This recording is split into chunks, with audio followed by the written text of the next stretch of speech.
So, if you're subscribed to content like mine, I imagine most of you are at least aware of the recent 4-part Netflix miniseries called Adolescence, about a 13-year-old boy accused of murdering a girl from his school.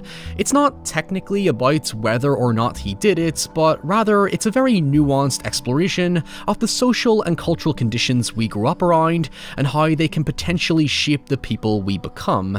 Co-creator Stephen Graham described it best with the proverb, "It takes a village to raise a child," in that our communities, institutions, ideologies, and the media are all inherently and systemically responsible for the influence on young people. In the case of the themes we're about to talk about, the frank reality of violent behaviour, particularly amongst young people, is that you cannot blame one single thing. It's reductive to how messy, complex, and well, incomprehensible being human ultimately is. We've always collectively tried to understand the horrors and tragedies of real life through various concepts and forms of communication, and it's why I find art forms like film and video games to be a powerful means of giving empathy, compassion, and even emotional catharsis to complicated issues, regardless of how heightened their content might be. It's not going to work for everyone, of course, but it takes us somewhat neatly to the coming-of-age thrillers I've covered in relatively recent memory, like The Clovehitch Killer, Summer of '84, and I Am Not a Serial Killer,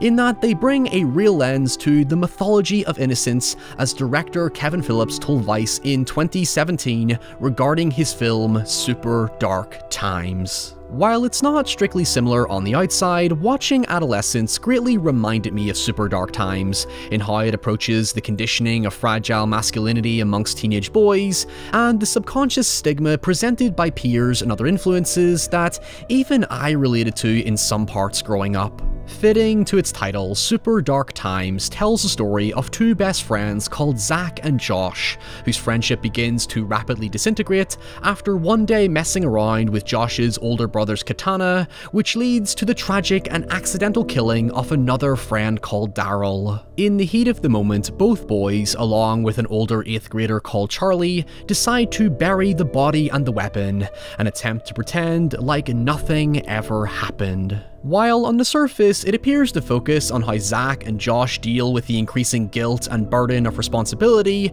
it's much more about being faced with life changes that shatter your worldview, as Zach's reality spirals into existential uncertainty as darker revelations begin to arise. I'll get into the specifics of those revelations later, but for now, I want to give you a sort of trigger warning by saying that this film does eventually take a very nasty turn that's admittedly foreshadowed from the very opening, but appears even more overtly so in retrospect, especially when you account for this film's pre-Columbine themes, so brace yourself. Now, before we dive into despair, let me ask you this. Where would we be without our fathers? They set an example, give us life advice, teach us how to fix things, and how to pick ourselves up and power on. So this Father's Day, why not return the favour by treating your dad to a pair of everyday headphones by Raycon? These bad boys are the perfect gift for your dad, whether he's dealing with endless work calls, out gardening on a sunny day, or simply relaxing on the couch listening to his favourite, albeit questionable podcasts and music, while your mum watches TV in peace. Raycon's latest model is better than ever, with a stunning 40-hour battery life and comfortable ergonomic design to make them suitable for all-day wear. In fact, with Raycon's quick charge, just 15 minutes of charging yields 2 hours of battery life. Using them myself, I particularly love their hybrid active noise cancellation because it wonderfully cancels out all the chaos around me to provide an enhanced audio listening experience, which is a feature that's rare in headphones under the $100 price point, but Raycon does not compromise on quality and affordability. Everyday headphones also come with awareness mode, which is great if you're like me when out and about and looking to safely keep an ear out for traffic and people around you. You can treat your father to a pair of Raycon's everyday headphones today by simply scanning the QR code on screen or going to buyraycon.com/Ryan15 to get 15% off site-wide. In several interviews, director Kevin Phillips is very clear in his intentions with Super Dark Times. As I said earlier, he describes it as a sort of deconstruction of the myth of innocence, where many of its themes are built around the perception of pre-Columbine. The film is explicitly set in 1996, 3 years before the infamous school shooting, as Phillips wanted to give what he describes as an authentic representation of American suburbia before the internet, before cell phones, before white male youth became a focal point of fear. We wanted to explore that potential undercurrent and the fragility of youth, particularly masculinity, in a timeless way, to give a sense that it has always been fragile, it has always been problematic, it has always been easily distorted. Whether or not you agree with his approach, Phillips went on to explain how he initially viewed the film as a nostalgia horror, where it aims to take off the rose-tinted glasses and dispel the myth that there was such a thing as the good old days, kind of like Edgar Wright's approach to Last Night in Soho. In fact, the film actually goes out of its way to avoid nostalgic sentiments, with Phillips even calling attention to how Stranger Things, which had released the prior year, had done the opposite and revived rose-tinted nostalgia. If you could not tell by now, Super Dark Times is a pretty cynical film. Yes, it's approached with honesty, realism, and as Phillips constantly says, authenticity, but it's undoubtedly a feel-bad film, especially considering how it casts the hideously dark shadow of Columbine over it. The opening firmly cements its broodingly dark atmosphere and themes by showing us a deer that's bleeding out after accidentally breaking through a school window, leaving a police officer to mercy kill it while a girl called Allison watches in horror. From here, it establishes our protagonists Zach and Josh and their friends Daryl and Charlie, but notably calling back to our discussions about adolescence and anti-nostalgia, if you want to call it that, it doesn't sugarcoat the behaviour of teenagers, especially amongst impressionable male friendships. Bear with me here because it's a rather odd comparison, but it's actually pretty close to the same conceit as early South Park, where the kids are puerile, vulgar, and perverse in a show-offy fashion, as though trying to crown themselves the coolest dominant lad in the group. You could say there's a somewhat voyeuristic undercurrent of when adults aren't around, the kids drop their innocent act and embrace a false and fallible sense of maturity formed from the inherent pressures of popularity amongst their peers. It's a culture that compensates by over-expressing itself to be noticed, to feel validated by what are ultimately shallow gimmicks, like who can wank the most, who can score the most, who can drink, smoke, and consume drugs the most. Technically, it is all still innocent if we refer to it in terms of naivety and ignorance. For many of them, it's a persona they adapt to survive peer pressure and the natural identity crisis that comes in adolescence. But Super Dark Times goes that extra step further to eventually showing the dangerous path we often ignore. The story largely centers on the duality between Zach and Josh and how their differences, escalated by tragedy, tear them apart and reveal more about themselves while also showing how they navigate their similarities in opposing ways. For example, the accidental death, which we will get to shortly, becomes more of an intrusive shadow over general social issues already in effect, as Zach grows close to the girl from the opening called Alice, whom he has a long-standing crush on. However, despite the tenderness and care they share for each other, later in the film, Zach becomes hesitant about the relationship when he anxiously attends a small gathering that, to his surprise, has turned into a full-on party, and after seeing Allison smoking weed and relishing in an atmosphere that makes him uncomfortable, he grows increasingly distant, escalated further by the death that's been plaguing his mind. Conversely, to Zach's own confusion, Josh, who by this point in the story has grown largely reclusive but cold towards the accidental killing, has now suddenly embraced a culture that he previously dismissed when it's originally brought up by Zach at the beginning of the film. It's that change in his behaviour and opinion that ignites the tension between them. As Phillips explains, the core of the story is ultimately about the natural breakdown of friendship. But the thing about Josh is that it always conveys him as somewhat arrogant and dismissive of his own friends, as though he's above them, which literally is conveyed visually at one point. However, in actuality, he's no different than the rest of them. He's awkward and antisocial, and it isn't until he gets access to weed does he suddenly feel validated by his peers. You don't spend as much time in his shoes as you do with Zach's, but it works to the effect of making him a compelling and enigmatic presence, because much of the early parts of the film allude to a deep-seated anger and bitterness, to the point he comes off as irrationally antagonistic. Until you analyse the film in retrospect, it simply presents Josh as just another average troubled teen who's a victim of bullying, living in the shadow of his older, seemingly cooler brother, and is ultimately lonely, insecure, and desperate to be noticed like any other kid. It suggests long-standing tension already exists, as he's envious of Zach for seemingly being able to grow up by building relationships with other people outside his own bubble like Allison, which, as you'll see later, leaves Josh to perceive other girls as an object of social status. Thus, he eventually uses drugs to artificially buy friendship. What I love about the film's first half is how it sows the seeds of Josh's character and how easy it is to overlook his red flags as just another teenage boy going through an angsty hormones phase.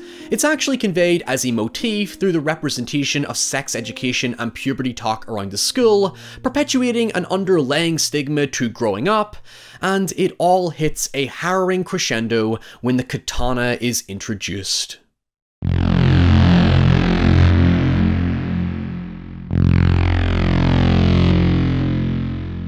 So, funnily enough, going back to South Park, you could almost say Super Dark Times is a bit of a gritty, realistic reinterpretation of the episode Good Times with Weapons, because basically it involves 4 kids dicking around with a weapon until someone gets hurt, except here it's much worse. Alright you guys, we need to stay calm and just do the right thing. We have to kill Butters and bury him in Kyle's backyard. Dude, shut up! I agree with Cartman! The event comes as a bit of a twisted irony on a conversation the boys have early in the story about being invincible because they're kids, and what happens is, one afternoon, after snooping through Josh's brother's room, they find weed and a katana. They go to the park to play with said katana, and Josh has an outburst at Daryl for stealing his brother's weed, causing them to get into a messy altercation, where after Daryl recklessly flails the sword only to drop it, Josh impulsively picks it up as if to defend himself, only for Daryl to trip and fall onto it.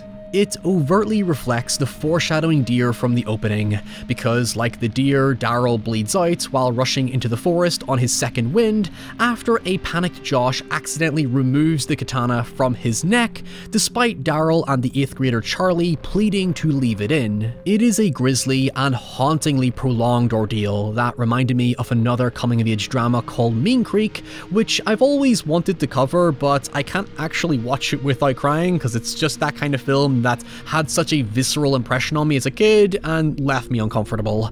Both films make the right decision though in not focusing on will they, won't they get caught. In fact, what might turn some people off is that you don't get much in the way of answers going forward, because again, it leans into this idea of life being abrupt, ever-changing, always moving, overwhelming, and well, simply confusing as fuck. It maintains the existential and insecure mindset the characters are already in. From here, we spend most of the film in Zach's shoes as he becomes tormented by guilt and trauma, with one especially horrifying nightmare seeing Daryl's bloody corpse staring back at him as he now essentially lives in a moral purgatory. Hell, he ends up being literally weighed down by Daryl's death.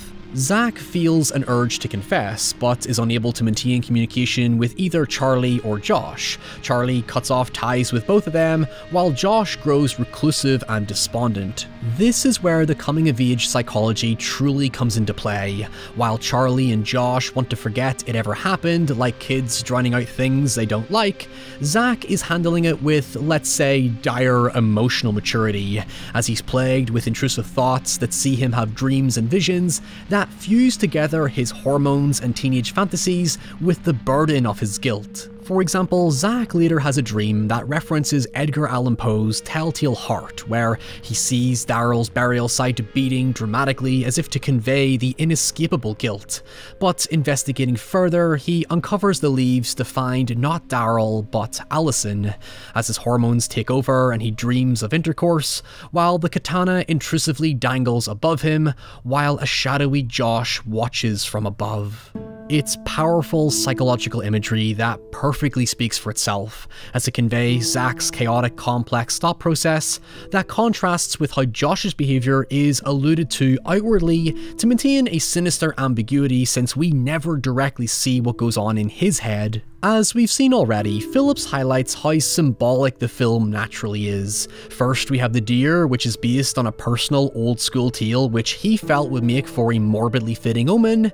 Then we have sex ed and experimentation to indicate the fragility of youth in a core transitional part of their lives. And then we have subtle details unique to each character. For example, Zach is in a pink cast to highlight how literally fractured he is from his experiences and the pain he's left with, while interestingly, Josh wears glasses, which actor Charlie Chan took from Phillips because it felt right for the character. Specifically, going back to kids playing the act of innocence, Josh hides behind his glasses, a mask of his true self that I'm sure you've guessed by now is unearthed after Daryl is killed.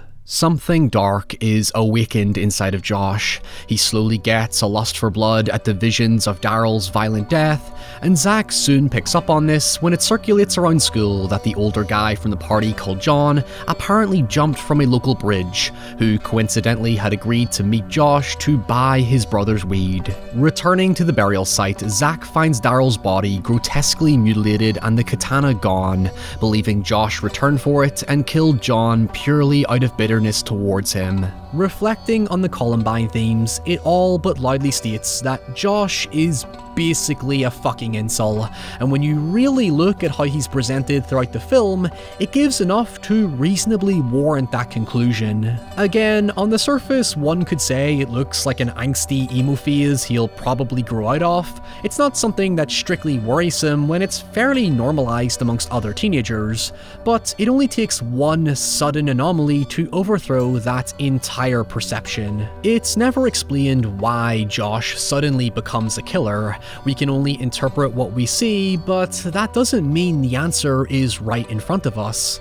It culminates in Josh using weed to get into Megan's house when she's alone with Allison, while Zach arrives late to discover Josh has restrained, assaulted, and left Megan to bleed out, with Allison set to be next. It only ever gives us a glimpse of the ordeal, but what we see is truly harrowing, and it quickly leads to Zach confronting Josh, only to be viciously hacked at with the katana, and soon stabbed in the leg when the fight goes outside, all while a little girl watches apathetically, a symbol of the innocence we often forget.